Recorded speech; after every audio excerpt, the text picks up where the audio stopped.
This is the Chevy Cruze, the first generation, and if you're having the crank no start issues, which is not that uncommon for these cars, so you try to turn on the engine but it will crank and eventually not start. The problem may be with almost anything, but I will tell you about some common issues that you need to check. First of all, it's very common for these engines, both 1.4 and 1.8 engines in the USA, to have issues with this contact. This is the contact for coils.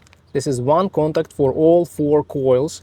And when it goes loose, when the wires break here, or when there is some corrosion in these wires, in the connections, you may have problems. So you may try to unfasten this connector, or maybe wiggle it a little bit and make sure it sits tightly, make sure it looks okay, so there are no broken wires that you can see or whatever. This is a very common problem actually for cruise vehicles that you can check. If it's okay, you also may check this fuse box here. So it's quite easy to take out the lead and see the fuses, and you can use your multimeter to check those fuses easily with using those metal pins here. You just check them for continuity, so just check them all. It will not take you like half an hour or something, or just look at the fuse map here and find anything connected with the fuel pump, ignition, or whatever other can affect engine start.